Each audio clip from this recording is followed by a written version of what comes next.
Today I'll be showing you how I would draw about 50 different hairstyles. This is a continuation of my first hair tutorial where I showed how to paint the 4 most common hair types, which are straight, wavy, curly, and tightly curled. This video will focus on drawing the shape or outline of specific hairstyles, while the other video tells you how to fill them in and what shading and brush techniques I use to show different textures. I'm going to draw a front view, 3/4 view, and side profile view for every hairstyle. Feel free to skip to whatever style you want to know about, or watch all the way through to get all of the hairstyle knowledge that I have to offer. This first part of the video will have some foundational knowledge for all of the other hairstyles that I show, so be sure to stick around for that.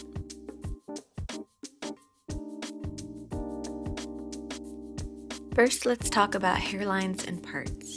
If you're drawing hair, you're probably drawing a head too, so the hair and the head need to connect somehow. You'll most often see the hairline at the forehead, and you'll usually only see the rest of it for short hair or hairstyles that are pulled up. For straight and wavy hair, I draw it like a zigzag line, not too detailed, but enough to imitate the look of hair. For short hair and hair that has more texture, I'll sometimes show the hairline as smaller, broken up lines to show that the hair isn't just straight. I'll show you what I mean in a bit. When I draw the zigzag lines, I'm taking into consideration the direction that I want to show the hair going. For this style, it's slicked straight back, so the zigzags will point in that direction.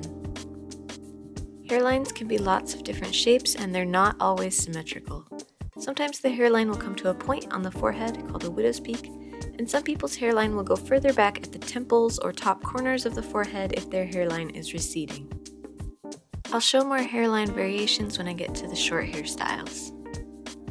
I'm keeping my sketches on the loose side to keep the video as short as I can, and also because I know I'll be adding details with paint later. If you're doing a pencil or ink drawing, then you'll want to add more detail at this stage. Give the hair the same level of detail that you do for the rest of the drawing so that everything looks balanced. The next important foundational thing about hair is how to draw parts. A part is a place on the head where the hair goes in different directions. If the hair is fine or pulled tight, you'll see some of the scalp, and if the hair is thick or styled loosely, you likely won't see the scalp. The most common parts are center parts and side parts. A center part will start in the center of the forehead and go straight back. You'll notice I didn't just draw a line for the part, because to me the part is the absence of hair, so I want to actually draw the hair going away from that area. Usually I'll show the part by drawing little lines angling up away from where the part is. I do this to show that the hair has some density and isn't just flat across the top of the head, although sometimes it can be for some styles. For the part, the hair isn't necessarily cut to go in a particular direction like it is with bangs or fringe, it's just styled or falling in that direction. When I draw the part, I like to vary the lengths of the lines to help to divide the hair into sections. As you can see, I did 2 longer lines near the front to show the hair that is going forward. I'm going to alternate my 3/4 and profile angles to keep things interesting. If you want to draw a hairstyle at a specific angle, my advice would always be to find a reference image to at least understand the basics of what the hair will do from that angle, especially if you're still new to drawing. The more you draw, the more you'll be able to envision how things might look from different angles without relying on references.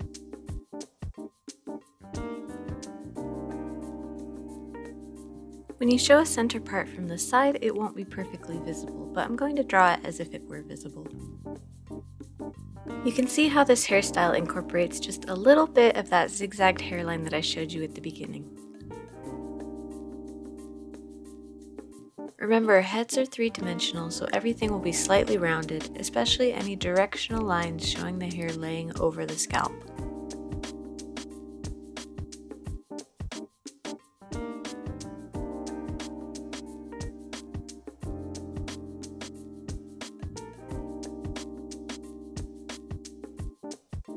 The other most common part is a side part, where, as you might guess, the part is further to one side or the other. First, you'll choose the location of your part, draw where your hairline will show, and then start drawing those upward lines. I'm doing this one a little bit differently, and it's to show thicker hair or a messier part where maybe the line isn't perfectly straight or the hair is overlapping on itself a little bit. To do this, I'll draw my line and then start my next line about halfway up the first line to create that overlapping effect. If you're into character design, switching up your hairstyles like this can be a great way to show someone's personality. For example, the center part that we did above is very neat and straight, which might imply that they took time to fix their hair and are likely more organized and meticulous. This part is a little more loose and imperfect, so maybe we want to show that this person is. Adding little details like this to your drawings can add to the overall story that you're trying to tell, and people will pick up on that. Here you can see that I'm bringing my hairline up to meet where the hair falls over the front of the face. This is to emphasize the volume or height of the hair since it's very thick and wavy. Of course, fine hair can also be wavy. There are so many variations of hair, which is why it's a lot of fun to draw. I'm trying to cover as many variations and styles as I can in this tutorial, but I'll probably still miss a lot of things. I really liked the way I showed wavy hair in my previous video, so definitely check that out if you want to know more. But to sum it up for the sake of this video, I would say that I do wavy hair by drawing alternating C or S shapes in different sizes depending on how tight or loose I want the waves to be. Going back to talking about parts, you can once again see how it followed the roundness of the head, and I sectioned off the front portions with longer lines. See what I'm doing? So you've got your hairline, and then from that, wherever your part is, to do a really neat one, you'll just do little tight lines close together. Maybe the scalp is showing, maybe it isn't, and they'll just kind of sprout up from that center point. To do a more loose part, you'll again start with your hairline and then do your lines coming up, sprouting out of each other about midway up in little tufts. And that was the basics for parts and hairlines. I am going to show how I'd fill each of these styles in using watercolor, but only this first one will be in real time because I just want to show you the basics. All I'm doing is painting short bursts of color in the direction that the hair is going to create the look of small sections. I'm stopping at a midpoint on the head because that's where I'm leaving the impression that there is a highlight or shiny area on the hair in various locations. You can do this however you want and add as much detail as you want. I know I've mentioned the other video a lot already, but that video goes into a lot more detail about how to find where to put your highlight and where to put your shadows, so if that's something you're not sure about, definitely check out that video. When it comes to painting the part itself, I like to paint the hair going in the direction that it's growing. That way it just emphasizes that shape a lot better. I like to start painting the hair at the part or the top of the head in general so that it establishes the way the hair will go and all looks connected, and also because it helps to keep me from smearing the paint.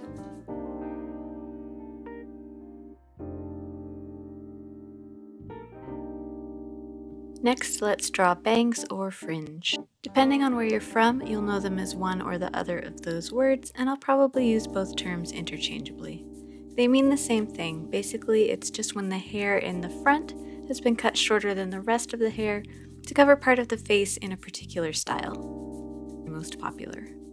I would say the most classic is this style where it's brushed straight down and cut straight across. To do this, I marked a place at the top of the head in a similar way to how I did the part, with just some kind of upward lines, and then I did lines coming down almost like parentheses or loose C shapes to indicate the sides of the bangs or fringe. You'll see me do all of it again on this second angle.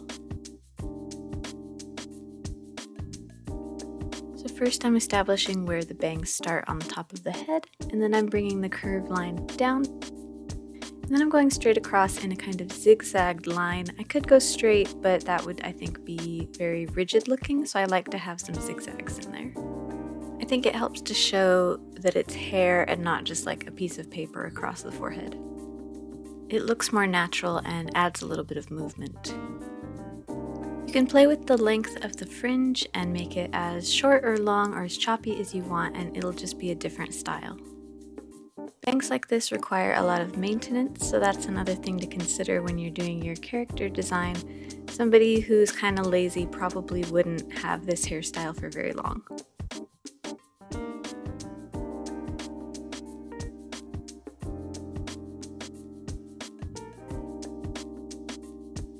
There's also a variation of this style where instead of drawing the bangs straight across, you kind of draw face framing layers around the sides so that it kind of curves down at the edges instead of going straight across.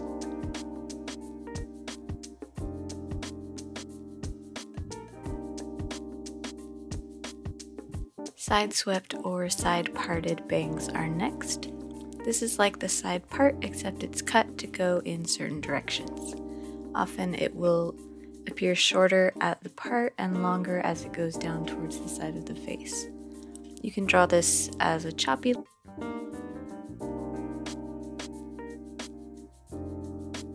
And of course you can adjust the length of these bangs as well. You could do them more straight across with a slight side part, or you could have them be even more layered and more face framing if you make them a little bit longer. Next, I'll show you a long center parted style known as curtain bangs. These were very popular in the 70s and have been popular again over the last year or so. They're very long and see in different pieces, and how much they flip out on the end can depend on the style that you're drawing. They're often paired with a shag or modern mullet kind of style, but not always. On this one, I'm not flipping the bangs out so much at the side, so this can be considered more of a modern version. And then for this one, I'll flip the hair back away from the face, which I think is more of the classic version of the childlike version of these bangs. And over here, I'm just going to do a quick example of what you might call baby bangs or micro-fringe. It's kind of my version of it, which is really short and choppy looking. I'm going to do it on a Pixie-cut. And I'm actually going to draw a face on this one just so you can see kind of the location of where the bangs fall on the face. I'm also going to give you an example of baby hairs or edges, which probably should have gone on the Hairlines page, but oh well. I guess it works here as well because it is technically hair that is covering the face in a way. So I've drawn a basic hairline, and to that I'm adding little sections of short curved hairs. There are lots of ways that this hair can be styled. It can be left soft and wispy, or it can be combed into different shapes with hair gel, which usually depends on the ethnicity and culture of the person wearing the style.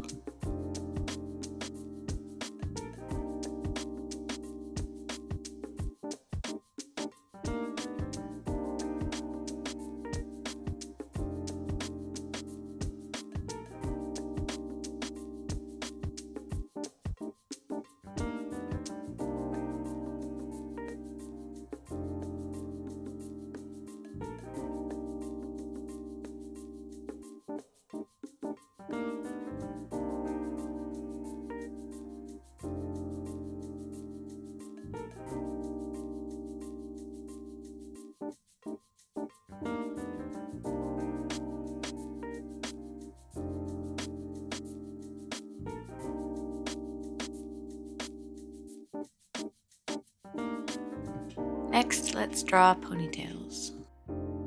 For this first one, I'm going to do just a simple pulled back hairline with long straight hair. So first I'll draw my hairline, and then since the hair is straight, you don't have to get too creative with figuring out how it looks pulled over the head. And then you'll draw where the ponytail sits. This one's high up on the head, so it is visible from this angle. Then I'm just doing a few directional lines to show that the hair is going in certain directions. The thing to remember with straight hair is that it does follow gravity pretty often, unless you're showing a lot of movement or maybe the wind is blowing or something, whatever surface it lands on, be that a collar or the shoulders. As far as detail goes, I like to have my directional lines and like strands or sections of hair clumped together at mainly the beginnings and ends of the hair.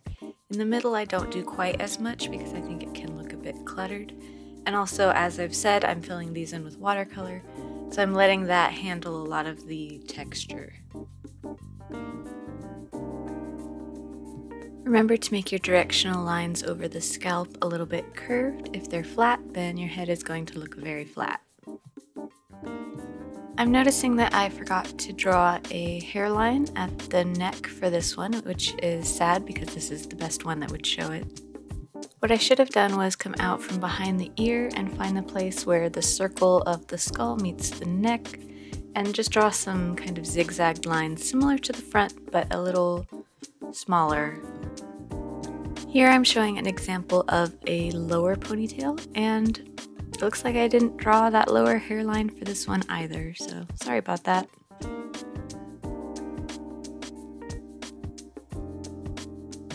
Next, I'm going to show you a kind of mid-height wavy or curly ponytail. This one's going to include bangs, which I'm making a little bit curved and with a little bit of a side part. And then behind the bangs, we still show the hair going back into the point where the ponytail starts. And for this one, I didn't really mean to draw it as a side ponytail. It just kind of came out that way.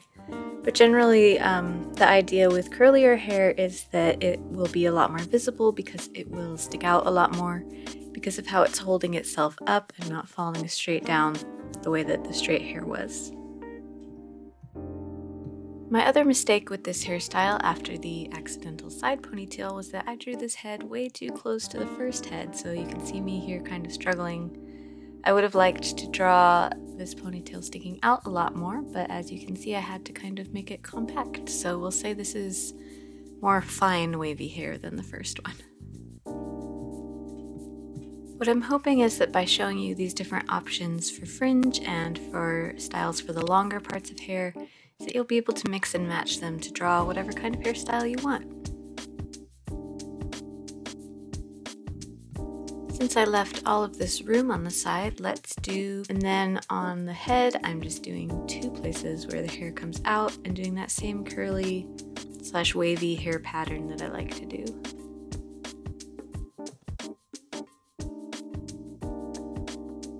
There would definitely be a visible center part on this head, but I forgot to draw it.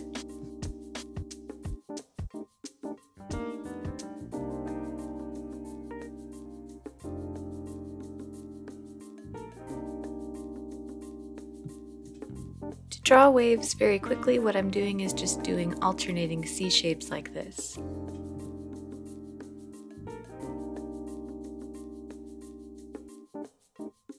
Next, we'll do a ponytail with very tightly curled hair. And this is that hairline that I mentioned earlier in the video where instead of doing zigzag lines, I do small sort of dashes that are broken up in different directions to show the hair isn't straight, it is curly. I also use a similar technique to show the hair being pulled back into the ponytail, although it can be styled flat if you want. And then since the hair is curly, I like to show it as these kind of loose, curvy lines. And since the curls are very small and tight, I'm keeping my curves also very small and close together. Tightly curled hair also holds itself up, sort of defying gravity, which is why it has so much height compared to the other ponytails. As I mentioned earlier, there are so many variations of hair types and textures and levels of waviness and curliness, so obviously everything I'm saying isn't going to apply to everyone and every type of hairstyle, but hopefully this will be enough information to help you get started and get curious about drawing hairstyles that might vary from what you usually draw.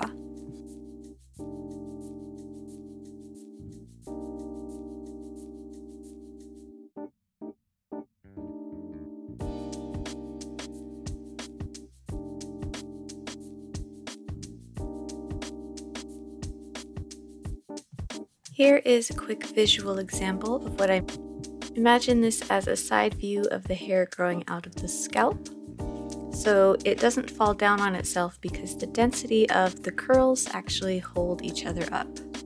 And then imagine several rows of this all side by side.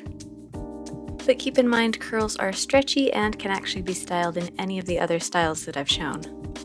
Here I'm doing another example of pigtails, this time with very curly hair, and this time I've included a center part that is pulled tight so a little bit of the scalp is showing. I realized I did a lot of high ponytails, so here's more of a mid ponytail with some straight across bangs. And I remembered to do the hairline at the nape this time, so that's nice. They can definitely vary in shape and size. This one looks like it comes to a point at the center of the neck. The back of the neck, that is. And then this is an example of a more loose ponytail where the hair at the front kind of swoops down and then back. I think it's a lot of fun. Probably one of my favorite ways to draw ponytails.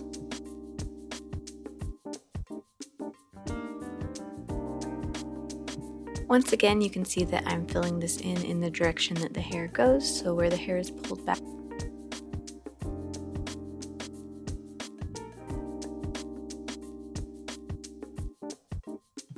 For the tightly curled hair, I switch this up slightly, but I do still go in the direction that the hair grows. I'm just doing very small circles as I go rather than my straight up and down lines. Keep in mind that there's no right or wrong way to be doing this. I'm just showing you my way for the sake of the tutorial, but you can do whatever you want and experiment with different styles and directions of painting and techniques. That way you'll develop your own style.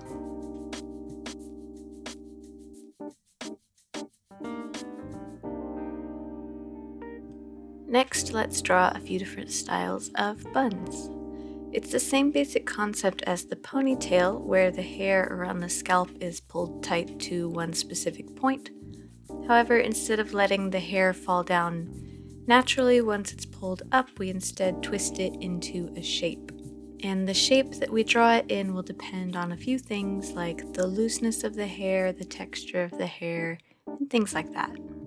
First, I'm drawing a very tight kind of ballerina style bun, so it's very circular and there aren't a lot of loose hairs from the bun itself. I did include a few wispy hairs in the front just because I thought it would be interesting, and I've drawn a lot of just plain hairlines already.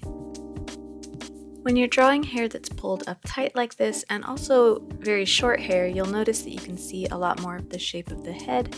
So be sure to pay attention to that if you're using a reference, or just remember that it's 3D circles. I find that to be a little boring and unnatural looking. So usually I'll go for more of a, I don't know, like a rounded square.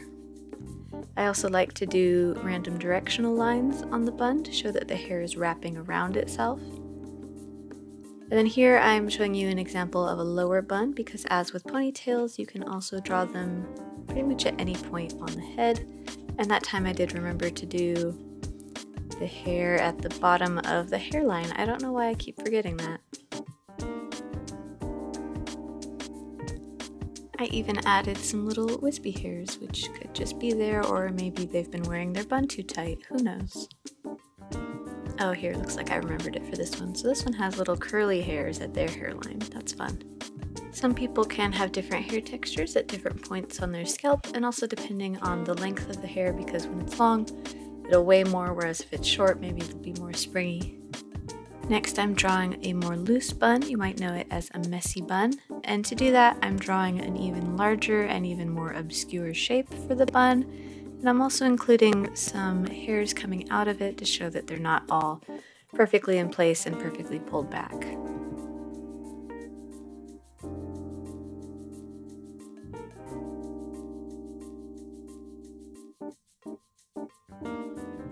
The hair that's pulled around the shape of the head also doesn't have to perfectly match the shape of the head.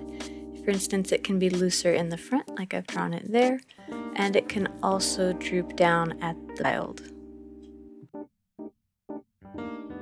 I'm also going to draw a very high messy bun for this one, so as I said, you can put them pretty much anywhere on the head.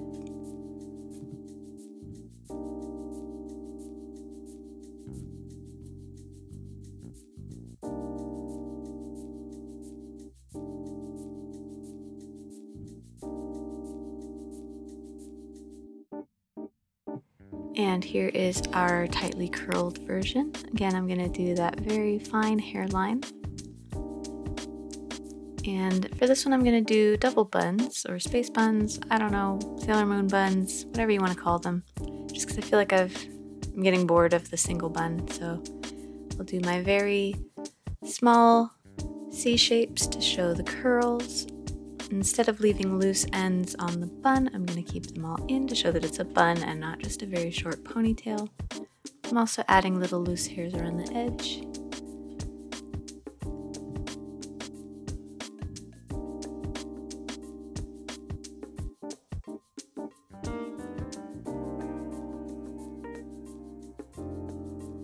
Inside of the buns, I'm doing delicate squiggly lines to show that the hair is indeed wrapping around itself to differentiate it from the ponytails. Hopefully these demonstrations aren't going too fast and you're kind of starting to get the idea of what I'm talking about. It's important to maintain the same technique throughout the whole style. So if you're going to do those tight squiggly lines, make sure you do them the whole time. Don't get lazy and switch.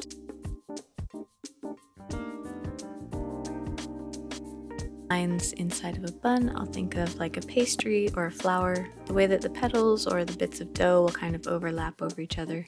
That might be kind of silly, but maybe it'll help somebody.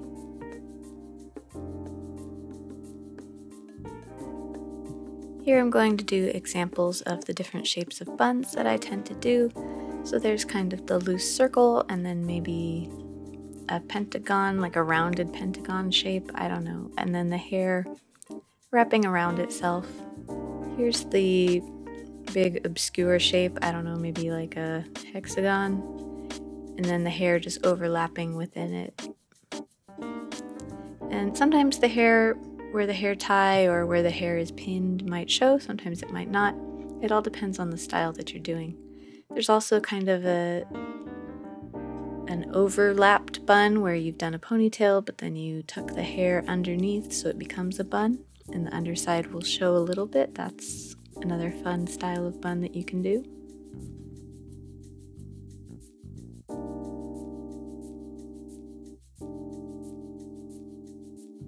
And here's a quick example of what I mean when I say the hair is wrapping around itself. So this one's wrapping kind of horizontally around itself.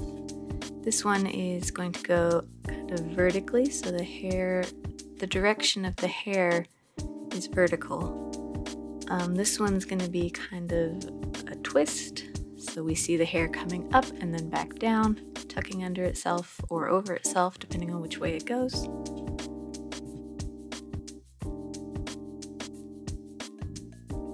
You can also make hair that's been styled in different ways into buns. So for example, this is going to be box braids, which someone has twisted up into a bun. So to do that, I'm just drawing each individual little braid and I'm alternating the directions that they go to show that they've been twisted around each other. And then I decided that I wanted to draw it on an actual head because that would make more sense and look a little nicer. So here's the hairline. And then here I'm drawing the braids coming up from the hairline. It's a little messier than I would normally do it, but just for the sake of keeping the video short, I'm trying to go fast.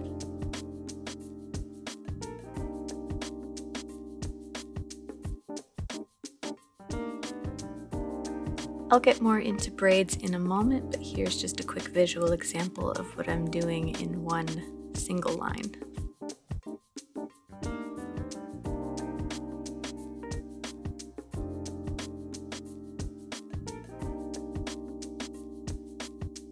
You could also do the same thing with locks, or you may know them as dreadlocks. A friend of mine told me that they prefer to just call it locks because dread has kind of a negative connotation, you know, when you dread something bad happening. So yeah, so I'm just going to be referring to them as locks for this video. Locks can be done in all different shapes and sizes, so it's a lot of fun to play around with when you're drawing. The act of the hair locking in on itself creates a very interesting texture, which I'm trying to show by drawing kind of squiggly, staticky looking lines almost. And I'm thinking of them as almost like tubes or pipes, so that I'm thinking of them in a three-dimensional way. I'm basically drawing exactly the same way as I did before, except instead of showing individual strands as lines, showing the direction that the hair is going, I'm using these tube shapes to show the direction that the hair is going. The next thing I'm doing for this particular style is adding on horizontal squiggly lines at the ends of each lock, or at least at the end of what is showing of each lock, to add both texture and dimension to the hair. You could really draw it any direction that you want to, because what you're showing is the way that the hair has locked around itself, but for the sake of contrast, I like to do it perpendicular to the direction of the locks.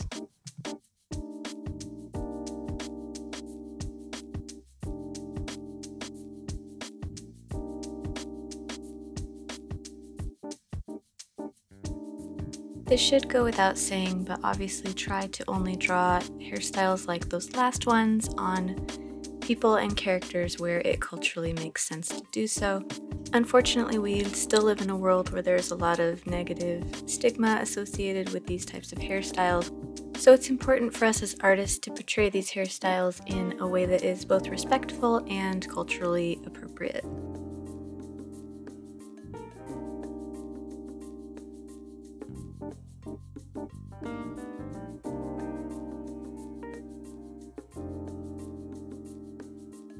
Next up is something called a half up, half down hairstyle. I looked it up to see if there was another name for it, and I couldn't seem to find much of anything, but basically it's exactly what it sounds like, which is that half of the hair is pulled up while the other half is left down. So for this style, we can combine everything that we've already talked about, just in different ways. For instance, a half up, half down can be in a ponytail form, or it can be in a bun form. Typically, the top half is what's up and the bottom half is what's down, if you haven't seen one before. So what I'm drawing here is a ponytail version, where the top of the hair is most of the hair falls, the hair that isn't in the ponytail. This one definitely makes a lot more sense when you see it from another angle.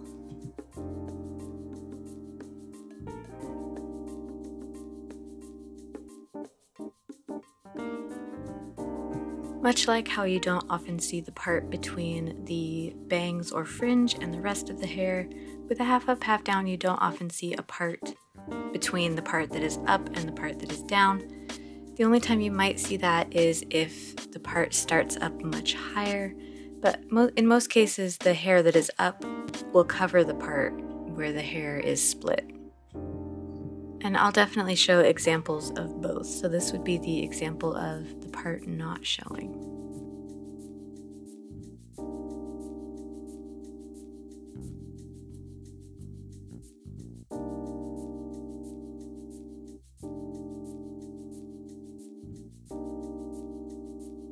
So right here you can see me draw kind of swooping lines, which is showing how the hair on the top half of the style is being pulled up into the ponytail, and it's drooping in such a way that it covers the distinction between where the hair goes up and the hair goes down. You're probably also noticing that the hair that's being pulled up appears shorter because it's being pulled up higher, whereas the hair that's dramatic if the hair has layers, because typically your top layers will be shorter than your bottom layers. So this is something to play around with.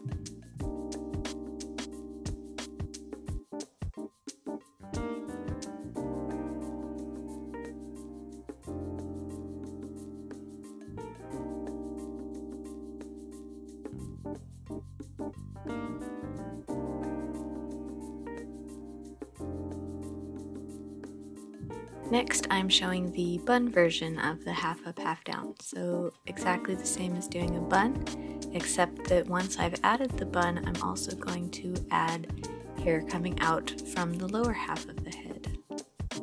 For this front view, you can definitely do it that way because there's no line showing the part, as I mentioned before. But for the side views, for this style of hair, you would probably need to plan exactly where that will happen.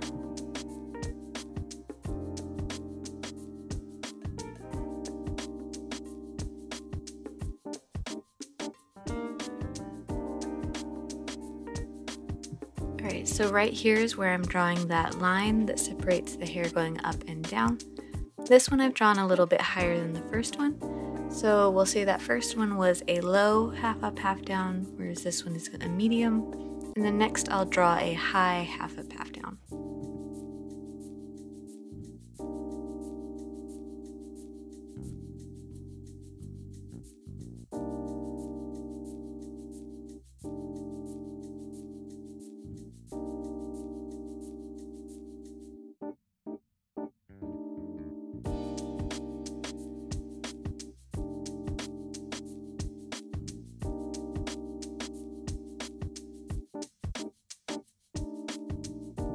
Once again, sorry for how messy everything looks. Normally I would be putting a lot more time and care into drawing all of these lines, but for the sake of fitting so many hairstyles in, I wanted to go as quickly as I could. So normally these lines would look a lot nicer.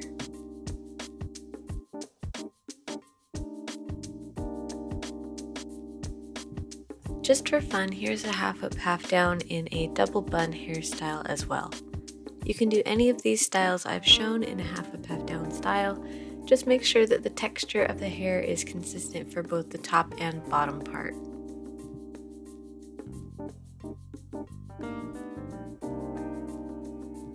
Here is the high version of the half up, half down that I was talking about. And I'm going to be doing this one with a top knot style bun. So you won't see it as well from this front view, but when I get to the sides you'll see what I mean about how it's higher up. This bun is on the smaller side because there is less hair in it due to it only being the hair from the very top portion of the head.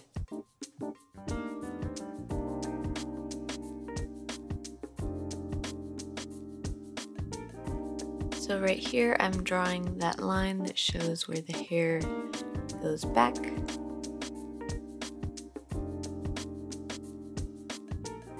And then you can see that I will add little lines coming off of that part.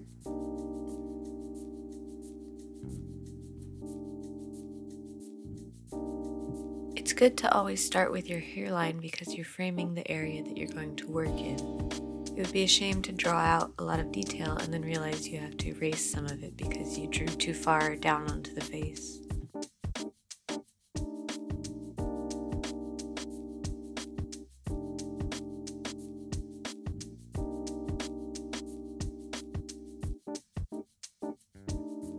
Here I'm drawing something similar to the first half up, half down style that I showed, except that this one is even more loose. So the top layer is drooping down even more over that bottom layer.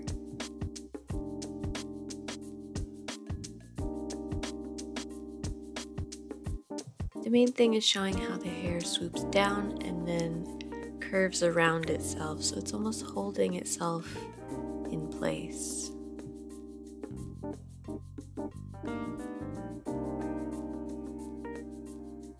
Here's another angle of the same thing so you can see what I mean. So it swoops down and then curves around.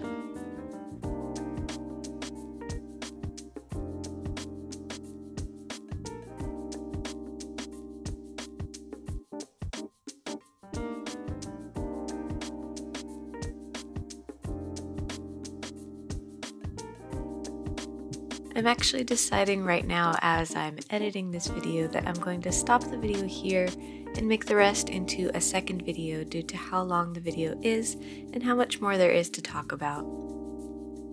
The next video will show you how to draw lots of different kinds of braids and twists and locks and finger waves and a lot of different shorter hairstyles with different hairlines, necklines, fades, and textures. Thanks for watching all the way to the end, and I hope to see you back in the next one.